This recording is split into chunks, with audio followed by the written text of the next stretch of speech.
بسم اللہ الرحمن الرحیم۔ السلام علیکم۔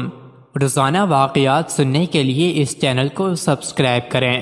حضرت عمر رضی اللہ عنہ کی ہدایت تھی کہ کوئی گورنر اپنے دروازے پر ڈیوڑی نہیں بنا سکتا، ترکی گھوڑے پر سوار نہیں ہو سکتا، باریک لباس نہیں پہن سکتا، چھنے ہوئے آٹے کی روٹی نہیں کھا سکتا۔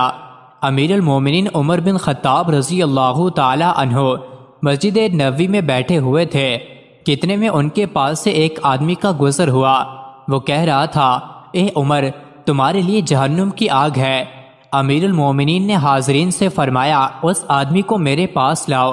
جب وہ آیا تو آپ نے پوچھا، تم نے یہ بات کیوں کہی ہے؟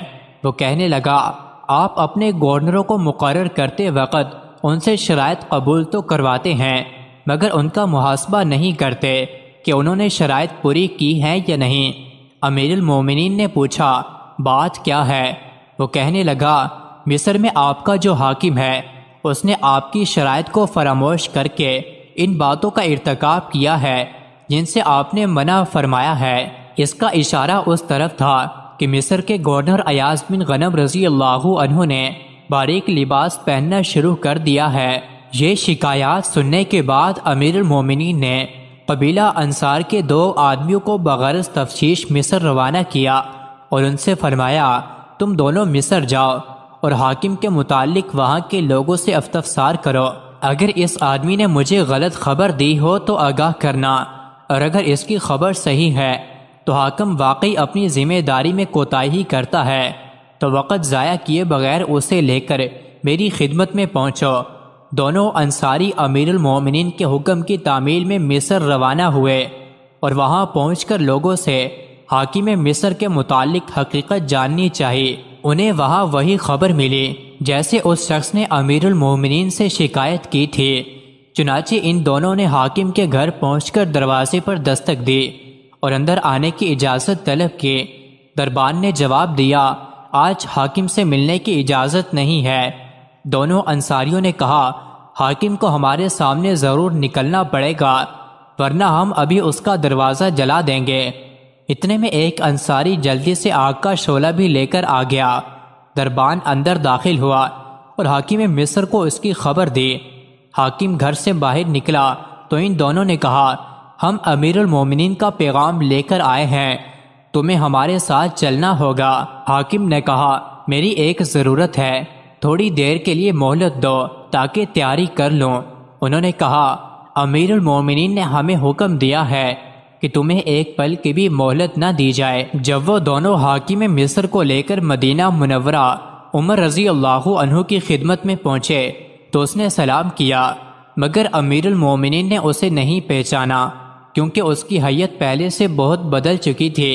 وہ مصر کا حاکم بن کر جانے سے قبل گندمی رنگ کا انسان تھا، مگر جب مصر کی سرسبزی اور شادابی اس کو راس آئی تو وہ گورا چٹا اور بھاری بھرکم انسان بن چکا تھا۔ اس لیے امیر المومنین نے تعجب سے پوچھا، تم کون ہو؟ اس نے عرض کیا، میں ایاز بن غنم ہوں جس کو آپ نے مصر کا حاکم مقرر کیا تھا۔ امیر المومنین نے فرمایا، تیرا ناس ہو، جس بات سے تجھے منع کیا گیا تھا اس کو تو نے گلے لگا لیا، مگر جس بات کا حکم دیا تھا اس کو فراموش کر بیٹھا۔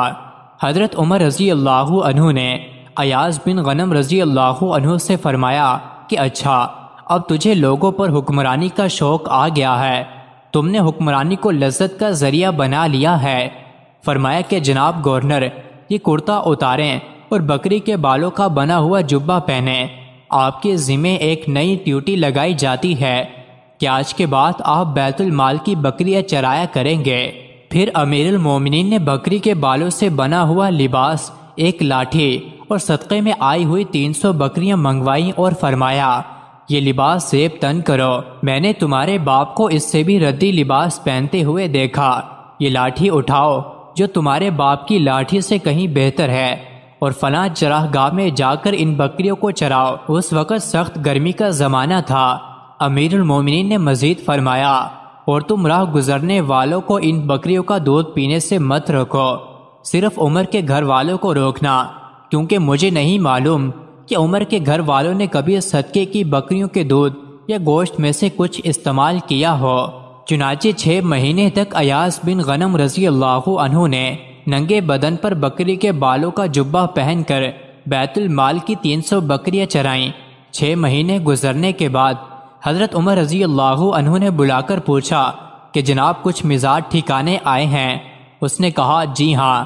پھر وہ فوراً زمین پر گر گیا اور کہنے لگا اے امیر المومنین، یہ کام مجھ سے نہیں ہو سکتا، چاہے آپ میری گردن اڑا دیں۔ امیر المومنین نے فرمایا اگر میں نے تمہیں گزشتہ منصب پر بحال کر دیا تو پھر تم کس طرح کے آدمی ہوگے؟ وہ کہنے لگا اللہ کی قسم اب اس کے بعد آپ کی وہی خبر پہنچے گی جو آپ پسند کریں گے۔